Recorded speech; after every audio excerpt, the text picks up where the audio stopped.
Bonsoir. Donc aujourd'hui, on va continuer notre cours d'algèbre 2 sur les sous-espaces vectoriels. Donc, on avait commencé à faire cours sur les sous-espaces vectoriels.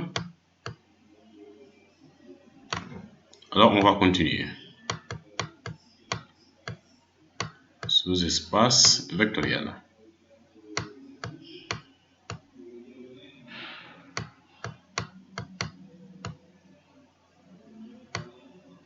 Alors, la dernière fois, on avait fait la notion de famille libre, de famille liée et de rang. Aujourd'hui, on va essayer de voir comment on fait pour montrer qu'un sous-ensemble est un sous-espace vectoriel. Ouais. Ensuite, après ça, on va essayer de voir comment on détermine la dimension d'un sous-espace vectoriel.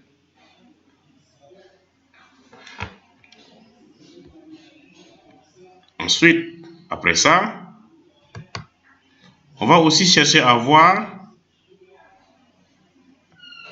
comment on détermine l'intersection de deux sous-espaces vectoriels. Après ça, si on a du temps encore, on va essayer de voir comment on montre que deux sous-ensembles sont supplémentaires. Et quand ça se termine, on va clore cette vidéo, ce cours. Alors, comme les étudiants aujourd'hui n'ont pas beaucoup de temps avec les matchs, donc moi j'enregistre le cours et je vous envoie ça. Donc à 18h30, vous trouverez que le cours est déjà en place. Alors, pour les sous-espaces vectoriels, prenons deux sous-ensembles, soit F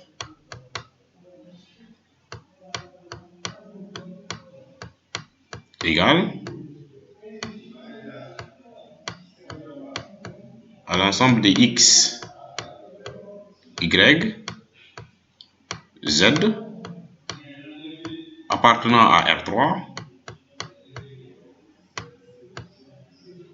tel que on ait la condition X plus 2Y moins Z égale à 0.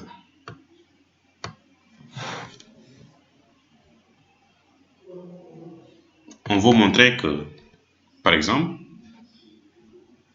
que F est un sous-espace vectoriel de R3.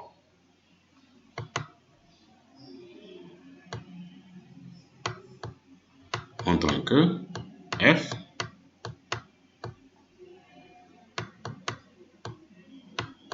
est un sous-espace vectoriel de R3. Il ne faut pas abréger ça dans les devoirs et autres. Pour ce faire, d'abord, je commence par le nom vide.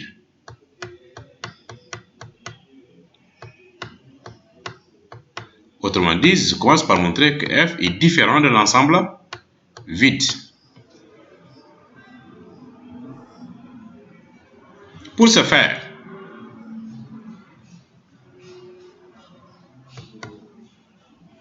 je vais essayer de montrer que l'élément neutre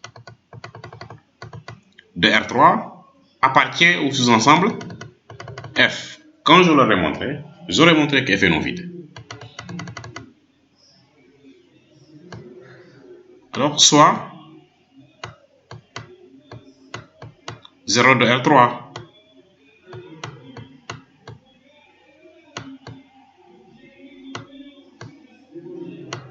0 indicé de R3. Alors 0 indicé de R3, ça veut dire que je vais répéter le 0 combien de fois? 3 fois.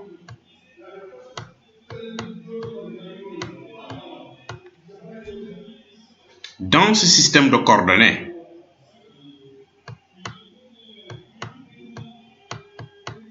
je vois que X égale à 0, la première coordonnée.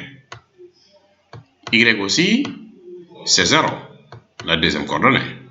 Z aussi, c'est 0, la troisième coordonnée.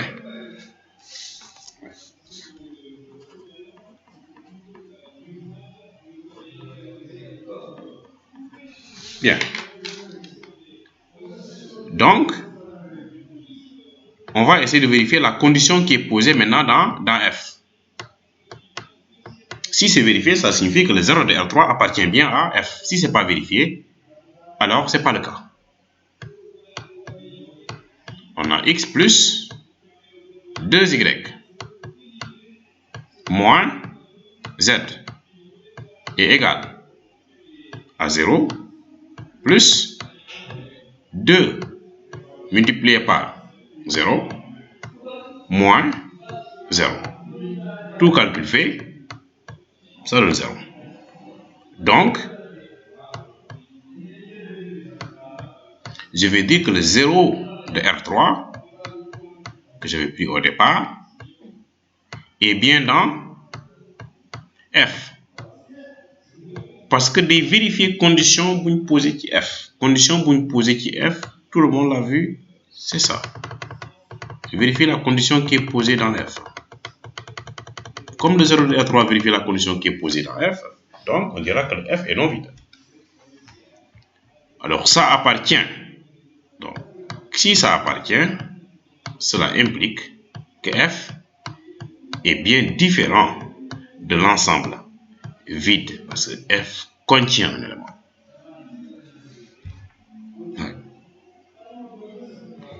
Ensuite, ça c'était le non vide.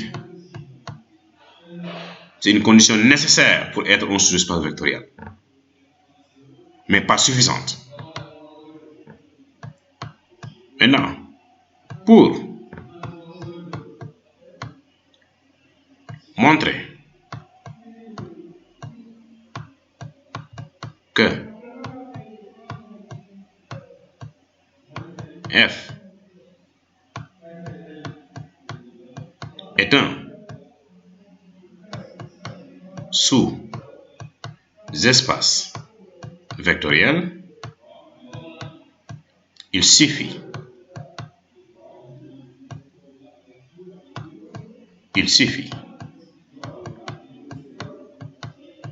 de prouver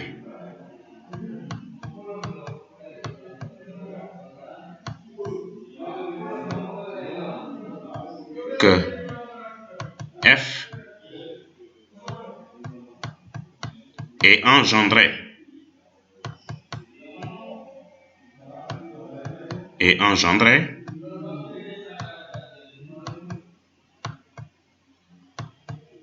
par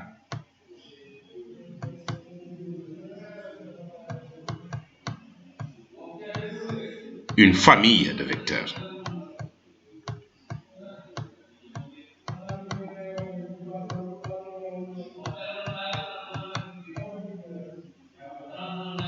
Une famille de vecteurs. Ce qu'on appelle la méthode engendrée. Ce que moi j'appelle la méthode engendrée, du moins. Une famille de vecteurs. Alors, comment on fait pour la famille de vecteurs, M. Seb? Alors, comment on fait pour la famille de vecteurs? Je dis on a, dans la continuité toujours, deux points, F égale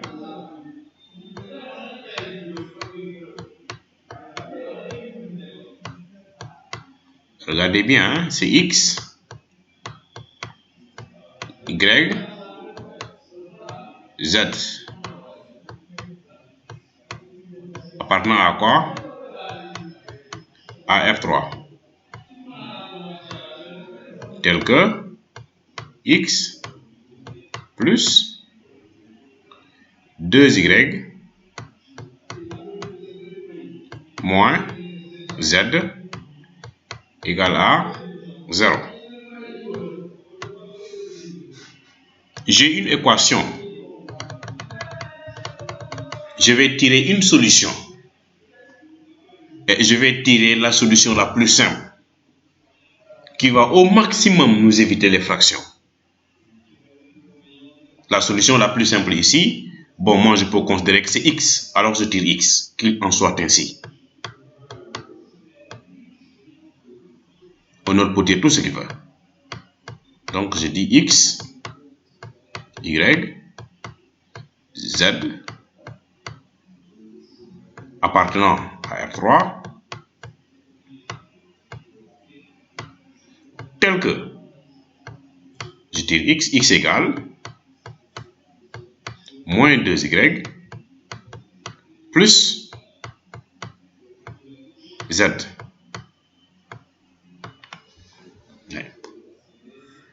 Maintenant, l'étape suivante, toute solution tirée est remplacée.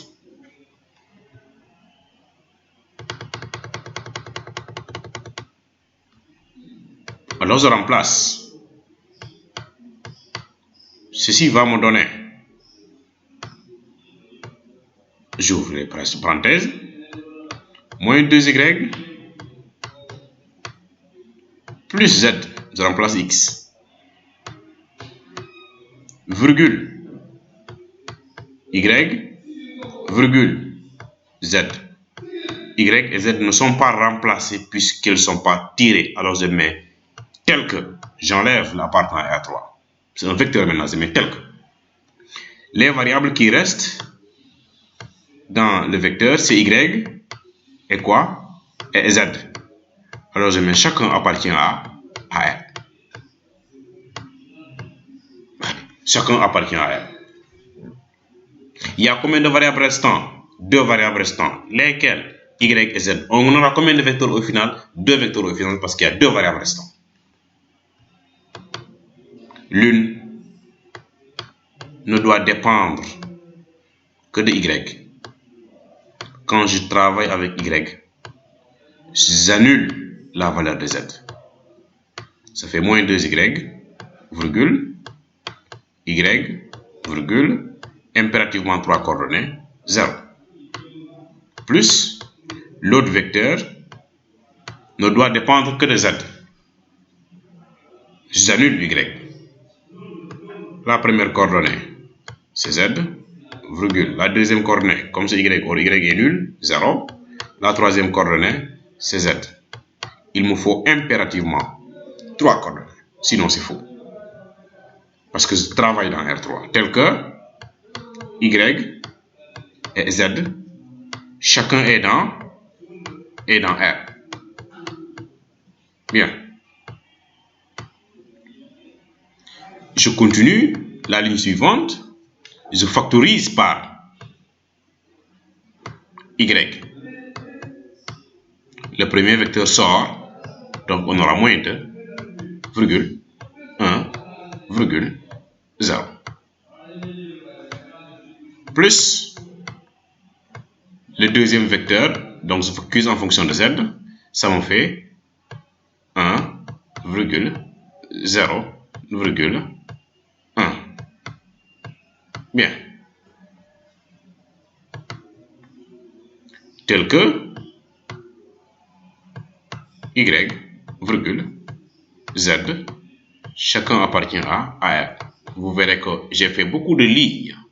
Ça, c'est pour vous expliquer. Mais quand vous êtes habitué, d'autres feront que 3 lignes ou 2 lignes et ils verront directement les vecteurs. Il n'y a pas de problème. Donc, ça, je mets, c'est égal à vect. Donc, vect, ça veut dire engendré par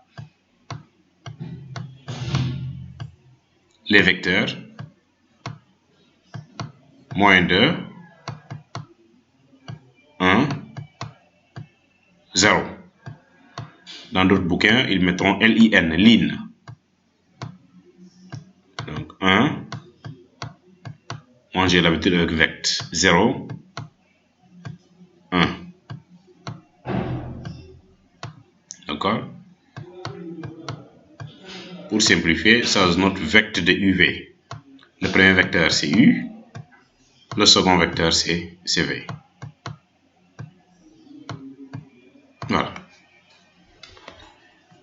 finalement, donc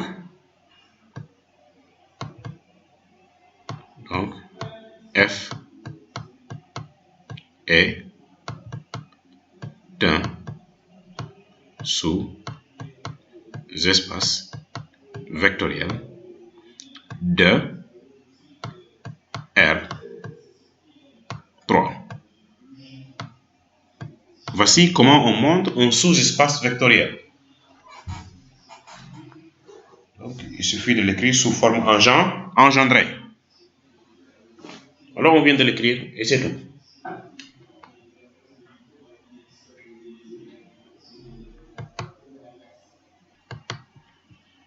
Voilà, on continue, on vient de montrer que F est un sous-espace vectoriel. Maintenant, intéressons-nous à sa dimension.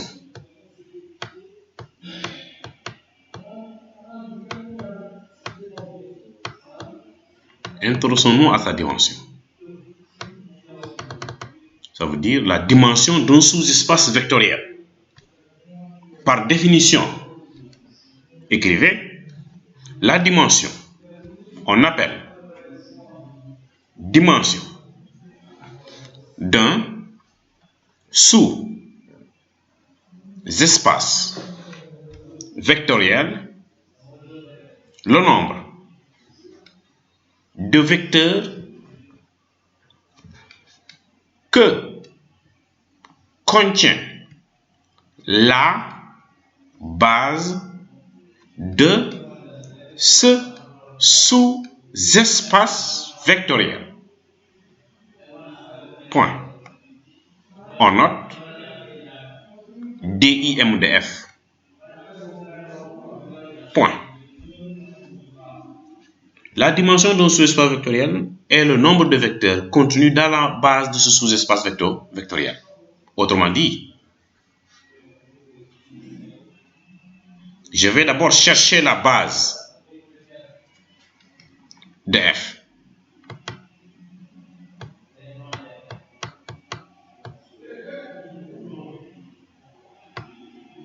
Quand je trouve la base de F, j'en déduis la dimension.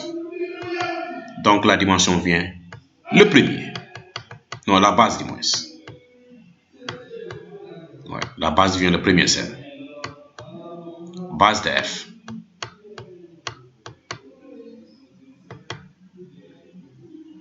Alors je vais dire posons.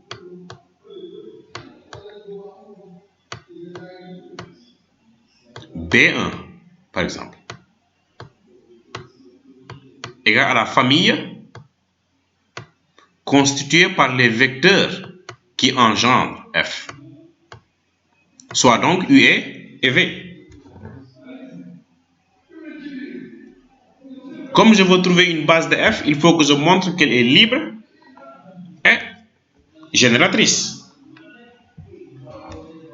Mais si nous avons un sous-espace vectoriel, le génératrice est automatique. Ça veut dire que c'est le premier qu'on va essayer de montrer. Comment? On dit seulement une phrase standard comme F. On l'a écrit sous forme engendrée, vecteur de UV. Alors, comme nous avons posé B1, c'est U et V, donc B1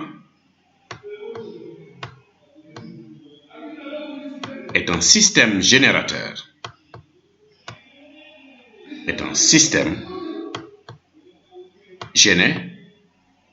Générateur. On l'appelle système générateur ou famille génératrice. Système générateur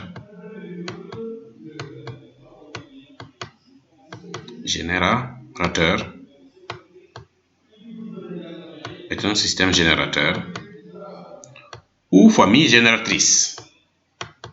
Vous utilisez un. Là, c'est un cours, donc je vous mets toutes les expressions. Ou famille génératrice.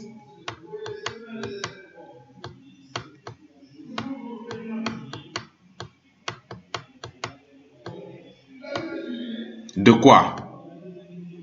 De f. Parce que moom lañ nekk montré. Donc lii mooy génératrice bi. Donc pare naa ak génératrice bi.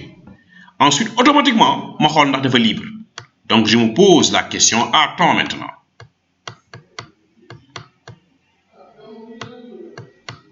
B1 libre.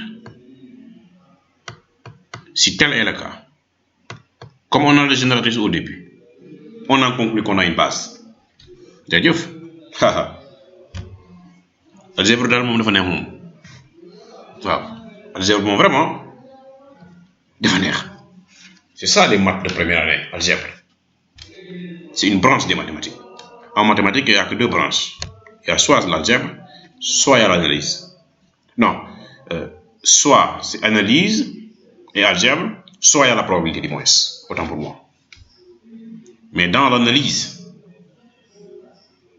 dans la partie numérique, il y a la partie numérique et la probabilité. Donc dans la partie numérique, il y a analyse et algèbre. Mais l'algèbre quand même, ce sont des maths.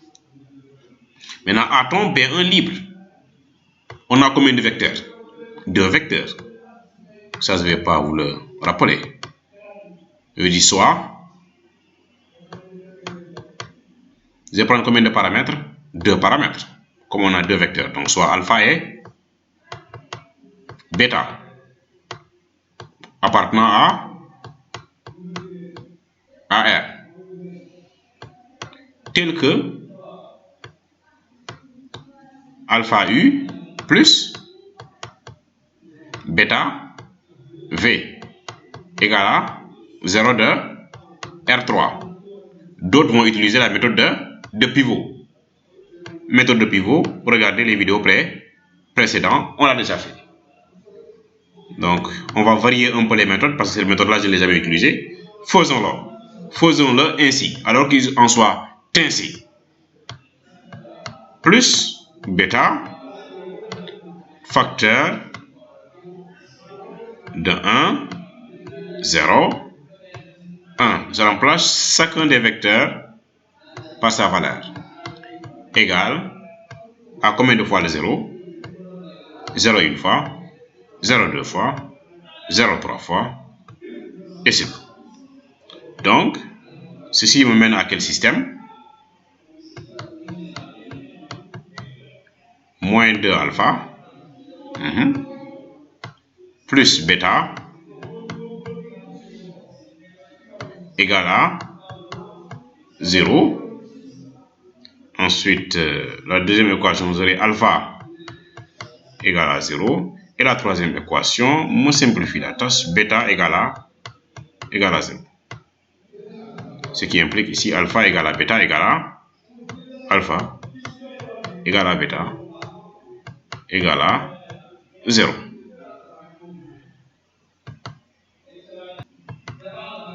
Donc, la famille est libre. Donc, l'hypothèse du libre, c'est alpha égale à bêta égale à 0. Si c'est 3 vecteurs, c'est alpha égale à bêta égale à gamma égale à 0. Tant que je ne l'ai pas, je ne peux pas dire que c'est libre. Donc, B1 est libre.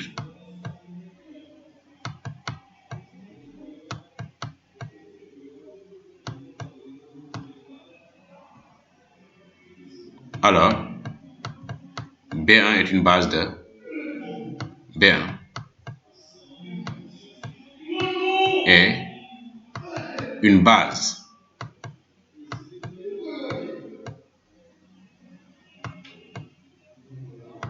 de F. Et j'enchaîne avec sa dimension. Je dis sa dimension est la dimension de F.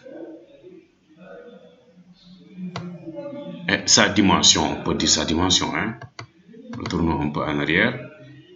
Et sa dimension, on parle de la dimension de F. Et sa dimension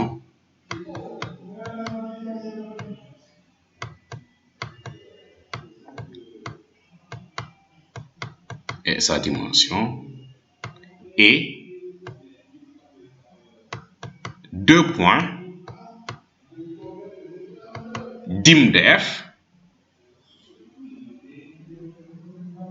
dim de F,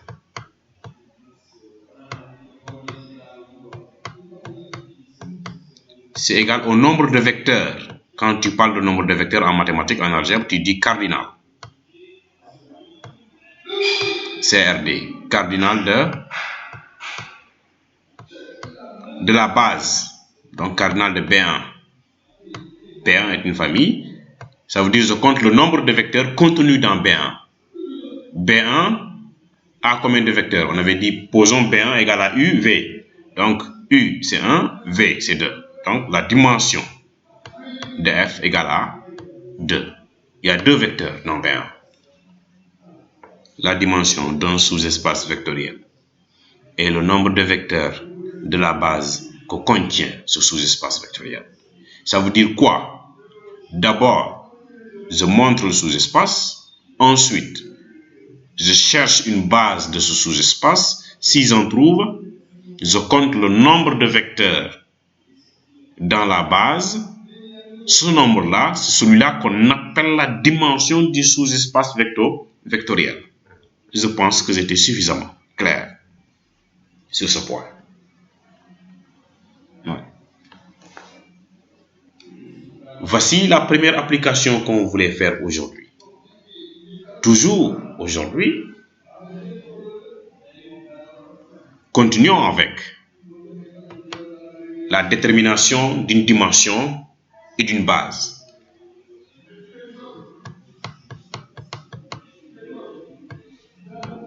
Alors pour ce faire, je dis soit G égale à vect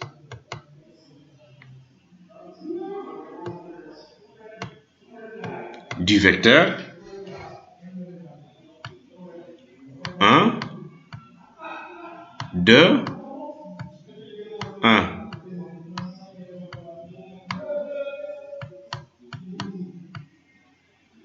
Je vais simplifier un peu les lecture. Je dis c'est vect du vecteur W par exemple. Autrement dit, G est engendré par la famille W. Donc automatiquement, on sait qu'ici, G est un sous-espace vectoriel.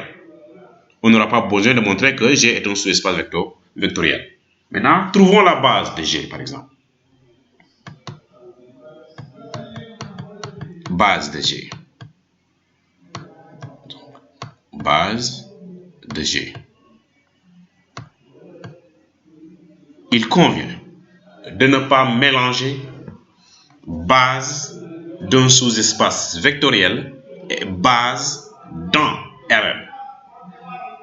Les premiers TD que j'ai eu à faire ici parlaient de notion de base dans Rn.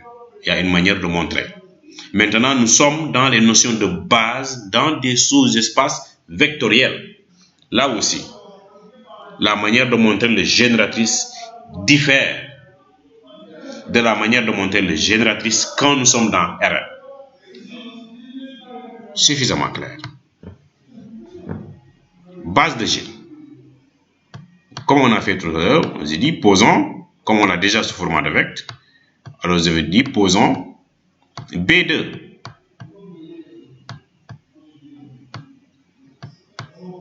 égale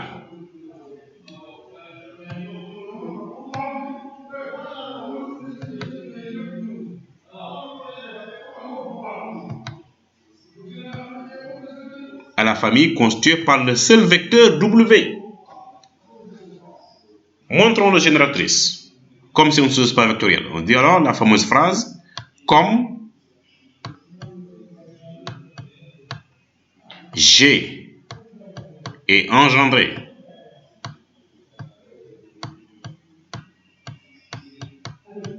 par W, alors B2 et je choisis un seul, une famille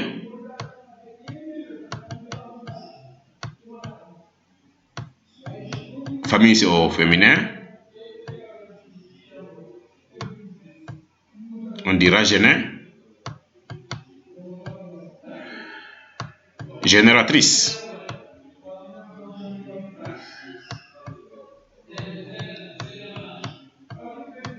Quand tu dis système, tu diras générateur, parce que système, c'est au masculin. De quoi? N'oubliez pas de. G.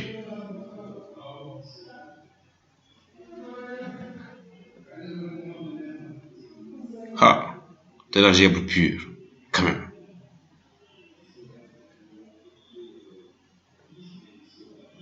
Ça, quand même, c'est de l'algèbre pure. J'aime l'algèbre. J'aime l'algèbre parce qu'il y a beaucoup de définitions. Et chaque définition, là où il y a là où on utilise. Donc, après les génératrices, je vais me poser la question de savoir, est-ce que la famille est libre? Attends.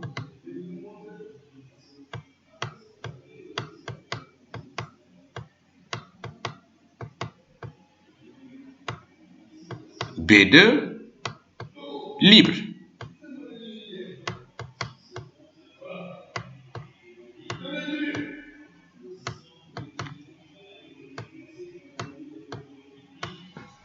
On a la particularité de B2. C'est que c'est une famille qui est constituée d'un seul vecteur. Dans ce cas-là, le libre est facile. Comment on fait, M. Sen? On la compare à l'élément neutre.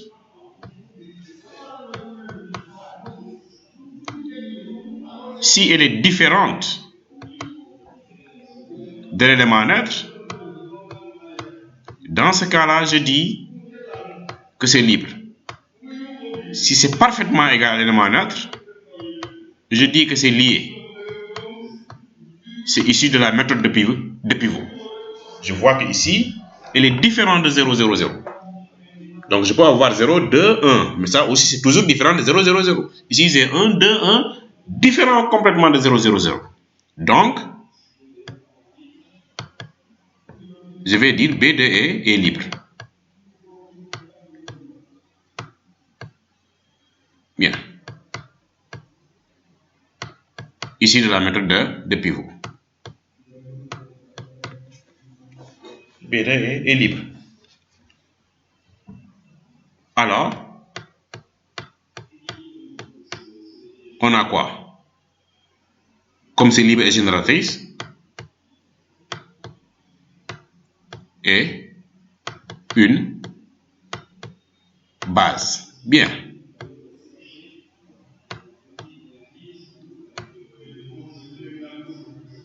De G. Et on sait qu'avec la base, on enseigne directement avec la dimension, et dimension. Et sa dimension, j'ai oublié de ça, est dim de G, c'est le nombre de vecteurs de la base de G. Alors la base de G, c'est quoi? C'est B2. B2 a combien de vecteurs? A un seul vecteur. Donc ce nombre-là représente la dimension. Parce que B2 a un seul vecteur, et ce vecteur-là, c'est W. On ne compte pas les coordonnées. On compte le nombre d'éléments. B2 ne contient qu'un seul vecteur. Et ce vecteur-là, c'est W, un seul élément, 1. Ce n'est pas compter le nombre de coordonnées. Attention. Donc, la dimension de G, c'est le cardinal de B2, c'est égal à 1. Voici tout ce que l'on peut dire sur la notion de base et de dimension dans un sous-espace vectoriel. Cela nous fait de 2 à ne pas confondre. Base dans Rn, il y a une manière de montrer la génératrice. Base dans un sous-espace vectoriel, il y a aussi une manière de montrer la génératrice. Mais les libres sont les mêmes. Ça, c'était la deuxième application du jour.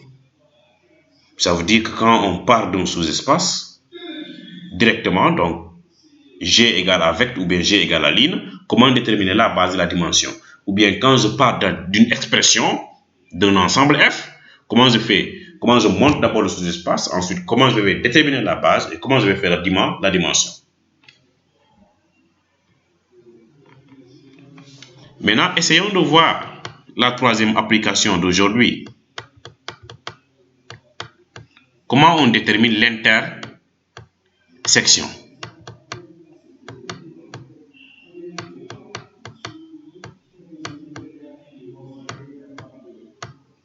De deux sous-espaces. Alors, je pense par ça. Déterminant. Si vous voulez écrire déterminant.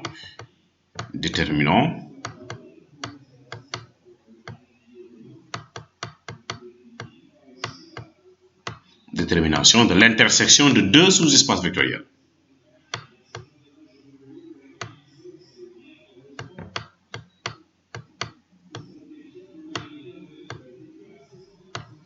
Ouais. Il y a une méthode qui est très simple. Comme F est un sous-ensemble, écrit à base d'une équation, G est un vecteur. Il suffit seulement de prendre le vecteur de G,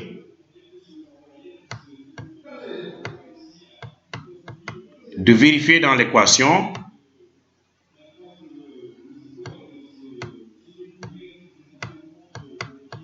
on a W égale dans l'équation de F tout court.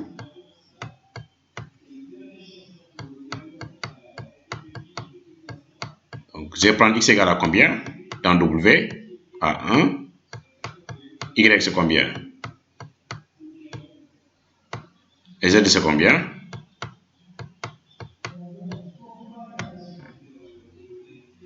Que devient l'équation?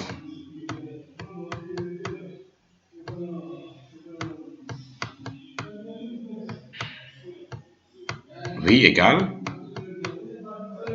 1, oui. 2 fois 2, 4, moins 1, égale à 4, différent de 0. Donc, F inter G est réduit à l'élément neutre.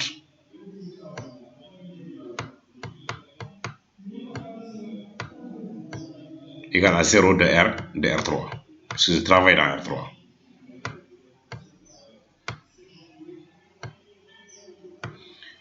Maintenant, quand je prends W, ça vérifie F. Dans ce cas-là, je dirais que l'intersection est différente de 0 de R3. Et dans ce cas-là, je vais chercher l'élément qui appartient à l'intersection. La méthode que j'ai utilisée ici n'est pertinente que lorsqu'on veut montrer que F inter G égale à 0 de R3. C'est beaucoup plus rapide. Maintenant, l'autre méthode me permet non seulement de montrer le F inter G égale à 0 de R3, mais dans le cas où le W ou bien le vecteur de G vérifie celui de F, on aura un élément qu'on peut déterminer avec des calculs. Même ici, on peut le déterminer, mais là-bas, quand on va le déterminer, c'est beaucoup plus visible. Donc, ça va nous donner le vecteur résultant qui appartient à F inter G, comment elle s'écrit. Donc, l'autre méthode nous permet de le voir. Donc là, voici la première méthode pour déterminer le F inter G.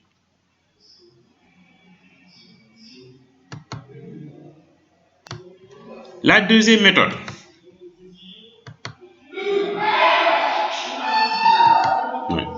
Ce qui regarde le match là. La deuxième méthode, c'est quoi? Toujours déterminant F inter G.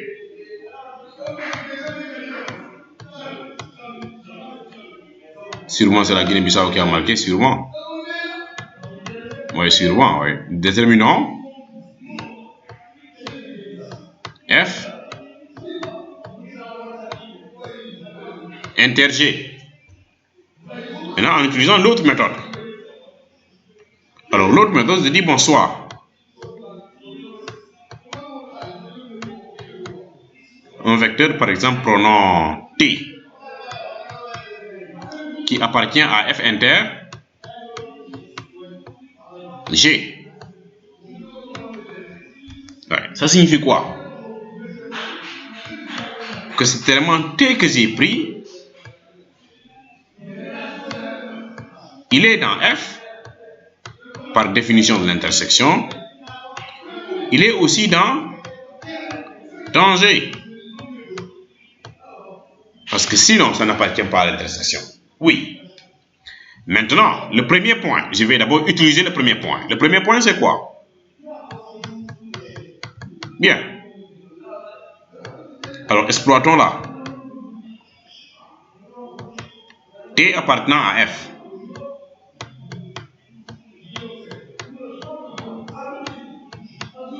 implique T possède des composantes. Et qui parle de composantes fait allusion au TD précédent que j'ai fait. Je vous ai donné la manière dont on détermine les composantes. De la base de F. La base de F, c'est UV. Donc, T doit posséder des composantes. Autrement dit, il existe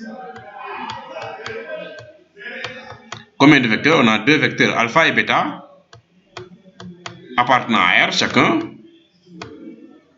tels que alpha U plus bêta fois le vecteur V qu'on avait posé, ça doit être égal à T. Alpha et bêta sont appelées composantes. Ensuite, l'autre hypothèse, elle est là. C'est quoi?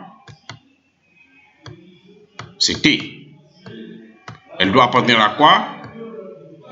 G. Alors, s'il appartient à G, donc elle possède aussi des composantes dans la base de G.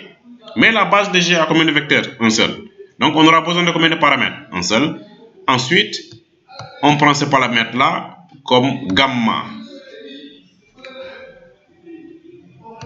Il ne faut pas que ça se ressemble, hein? Appartenant à R. Il ne faut pas dire encore X alpha, non. X gamma. Tel que gamma W égale à T.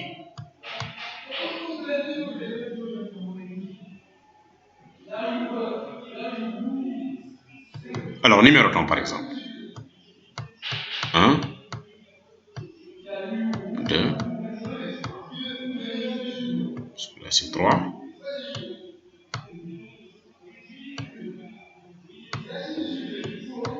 Alors, le papier peint est beaucoup plus facile à écrire. Hein? 3, 4. La salle d'étudier, quand même, c'est une grosse gymnastique. Alors, 3 et 4 donnent.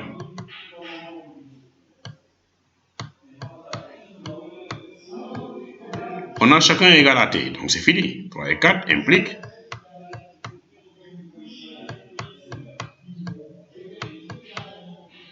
que alpha U plus bêta V égale à gamma W. Ensuite, on remplace alpha par sa valeur, U par sa valeur. Je pense que vous avez trouvé moins 2. 1, 0. Plus bêta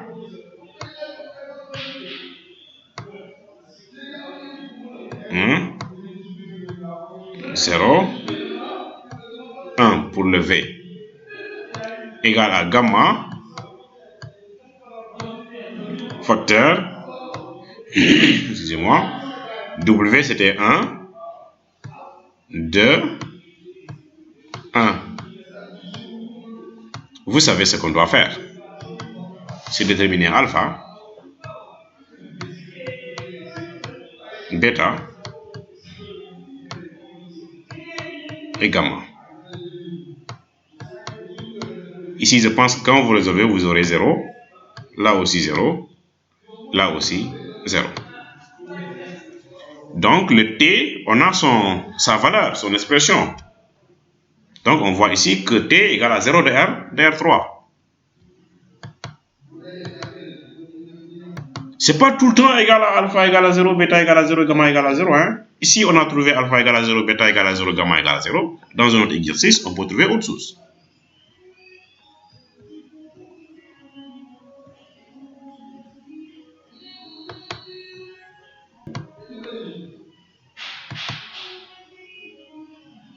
D'accord? Donc,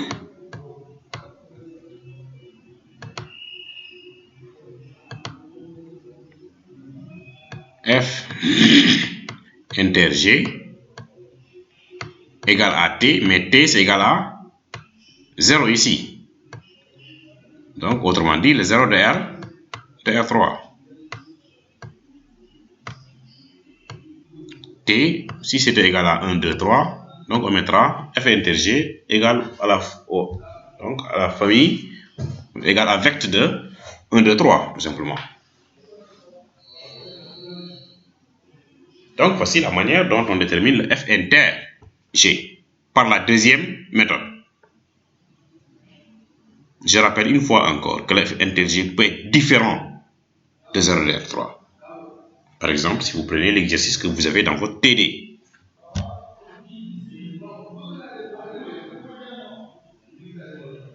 Bien.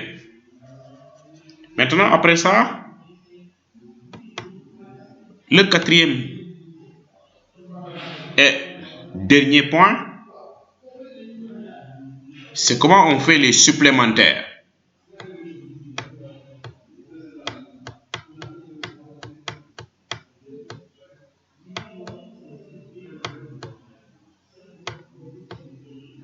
Les notions de supplémentaires.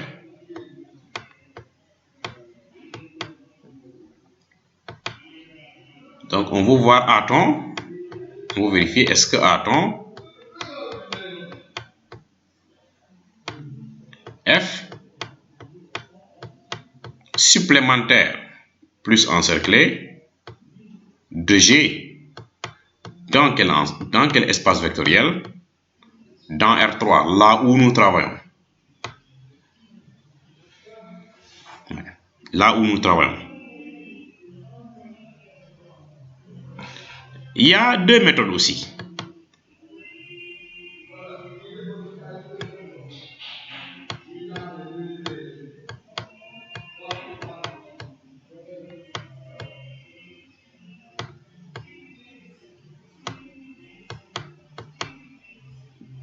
Une méthode très utilisée par les mathématiciens. Ça veut dire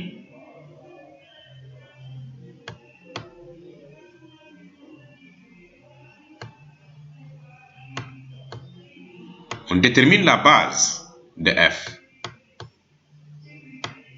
On a B1, la base de F.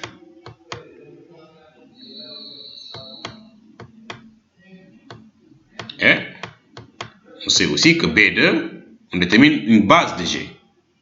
B de G, B2, et une base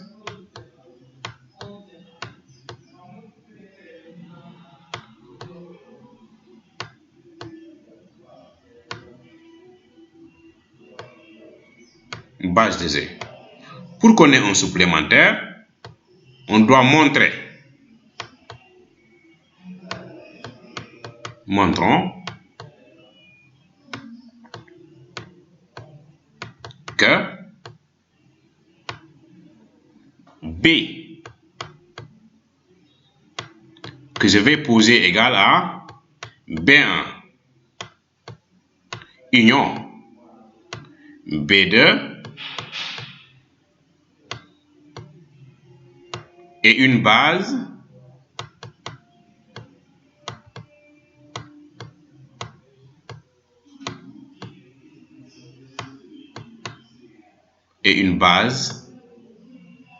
de quoi? De R3. Regardez, on cherche une base de F. on cherche une base de G, on montre que l'union est une base de R3.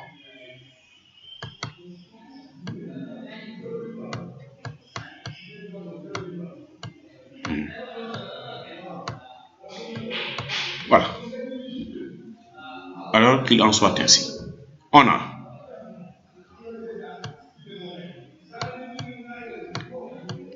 B égale à quoi? C'est B1 union B2. L'union de deux familles, c'est le rassemblement de tous les vecteurs. Autrement dit, U, V, W. C'est pas parce que B1 est une base de F, B2 est une base de G, que B est une base de R3. Non, ça peut ne pas l'être. Et dans ce cas-là, on n'a pas le supplémentaire. Alors, montrons que B égale à UVW est une base de R3. Ici, nous sommes dans les notions de base dans Rn. On commence par quoi? Par la famille libre.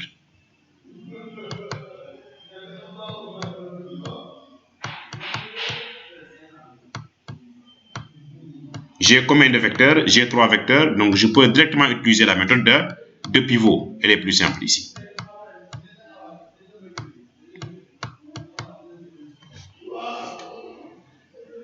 Le premier vecteur, c'est combien?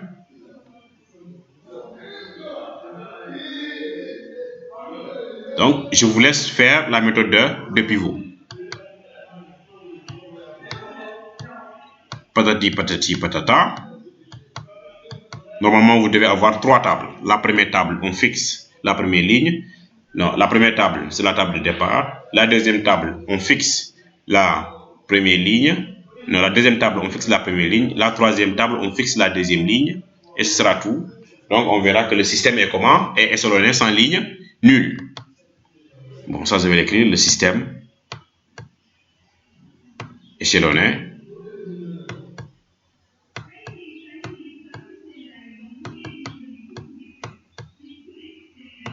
et échelonné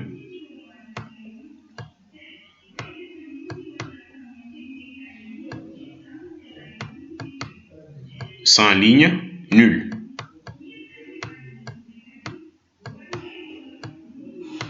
Ce qui équivaut avec la méthode de pivot que la famille est comment?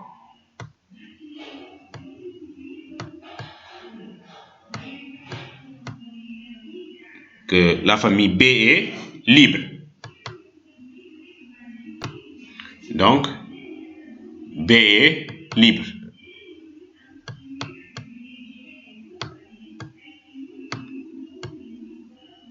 B est libre.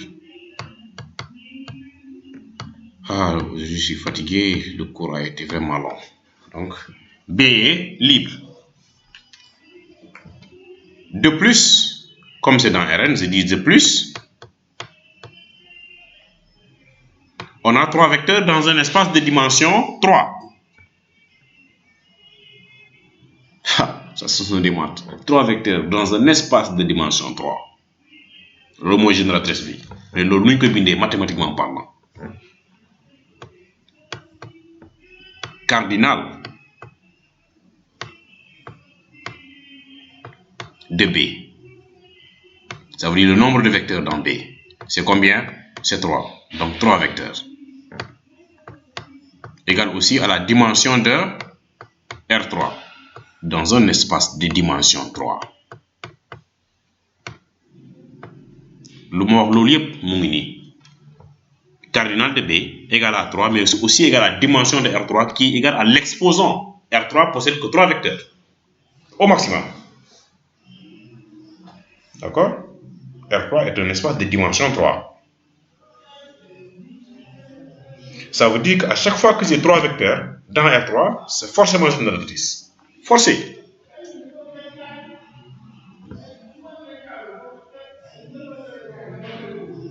Donc, la conclusion,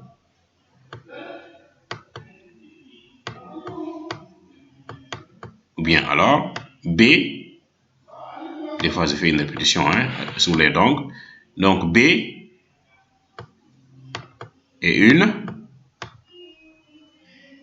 base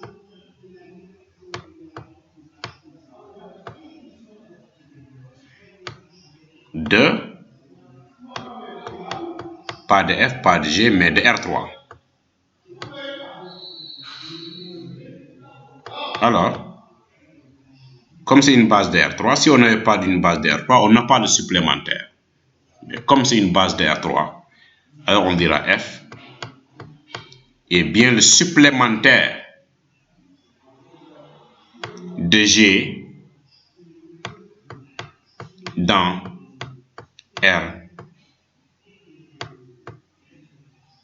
R3. Ouais.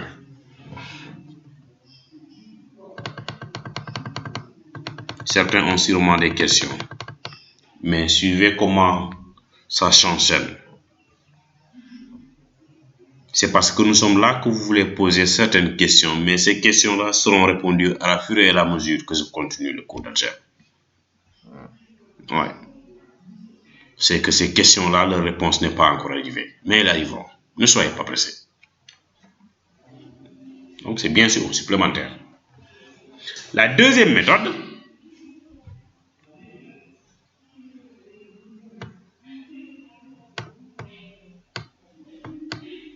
ici, dans ce cas, elle est beaucoup plus simple. Mais dans d'autres cas, la méthode que je viens de faire est la plus pertinente et la plus simple. Ça vous dit les notions de base pour montrer le supplémentaire.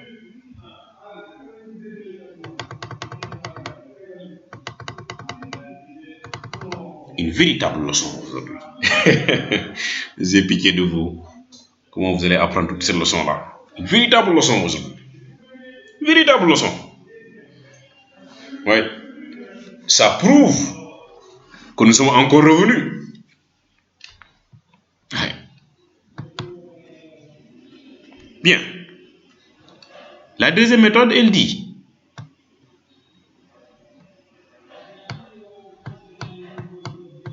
que le F inter G doit être égal à 0 de R3. Ce qui est vrai.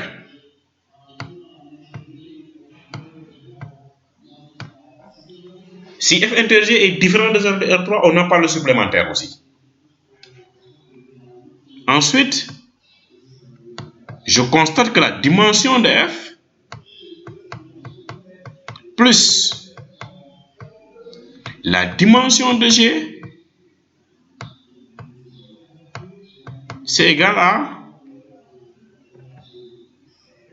2 plus 1. Mais ça, c'est quoi? C'est 3. Mais ce 3-là, c'est la dimension de quoi? De R3. Alors, c'est fini. On a le supplémentaire. Lorsque ces deux propriétés-là sont vérifiées pour la deuxième méthode, on a le supplémentaire. Je dis ici donc F est bien aussi le supplémentaire de G dans R3. Oui. Voici les méthodes qu'on a. Maintenant, exercice d'application. Exercice d'application.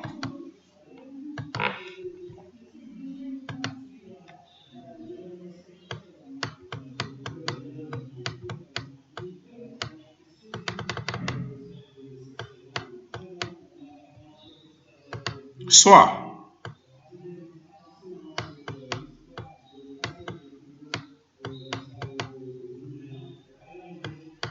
F égale à X, Y, Z. Appartenant à quoi? À R3. Tel que X moins Y plus 2Z. La condition égale à combien? 0. G égale à vect, par exemple, de de W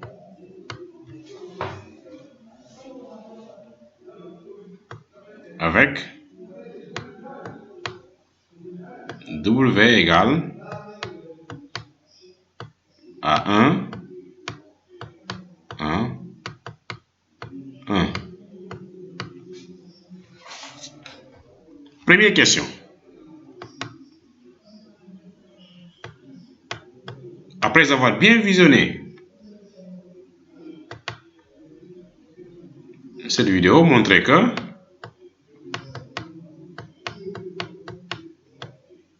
F est un sous-espace vectoriel de R3. Déterminer sa base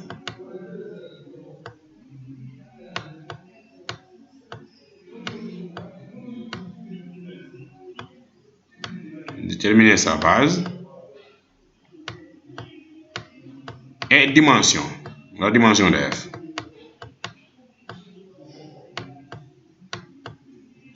Sa base et sa dimension. Ça, c'est la première question. La deuxième question.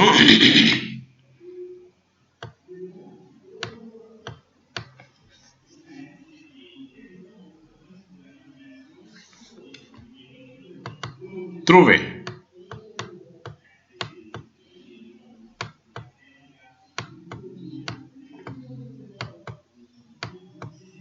une base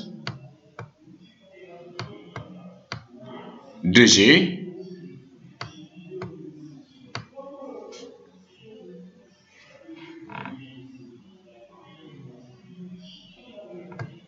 et sa dimension.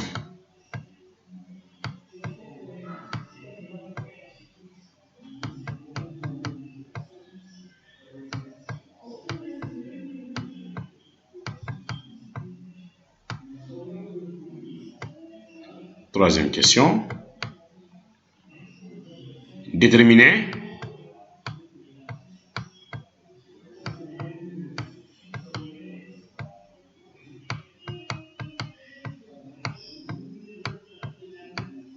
F.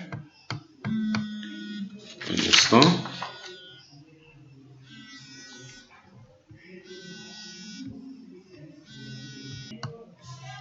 Déterminer F inter G. Ensuite, la quatrième question. A-t-on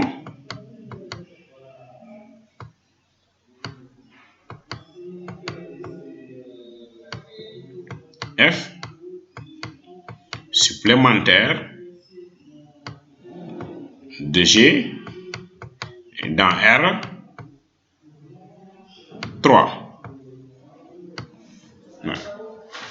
Ça, c'est le premier exercice. Le second exercice,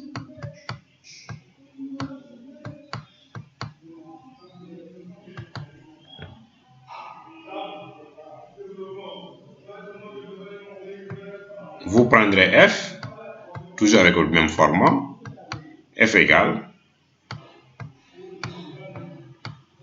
X, Y,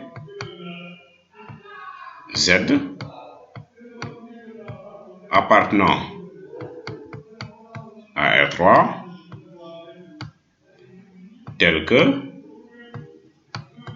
X plus 2Z égale à 0 et la condition Y aussi est nulle.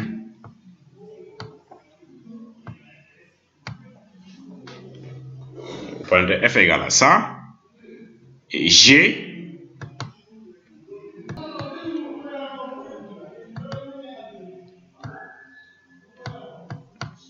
égale excusez-moi avec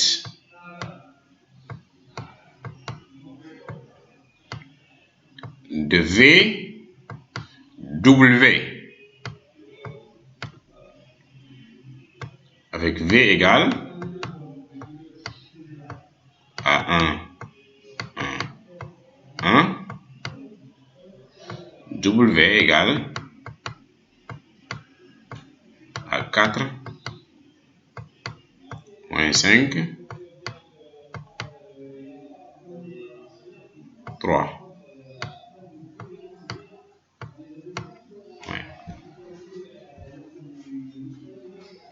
Donc, vous appliquerez encore la question 1, la question 2 et la question 3 de l'exercice précédent. 1, point virgule, 2, point virgule, la question 3, point virgule, et la question 4. Ouais.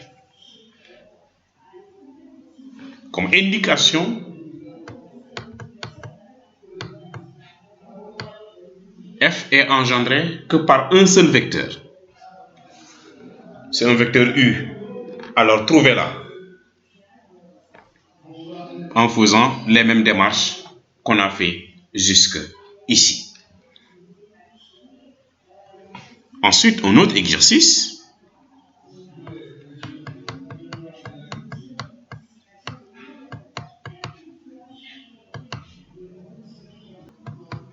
Ok, donc je voulais vous donner un troisième exercice, mais c'est pas grave. Donc, l'exercice 2 du TD. Donc, nous le traiterons en travaux dirigés aussi sur une vidéo. Merci beaucoup. Je vous remercie. Monsieur Sen. À très bientôt. Sen.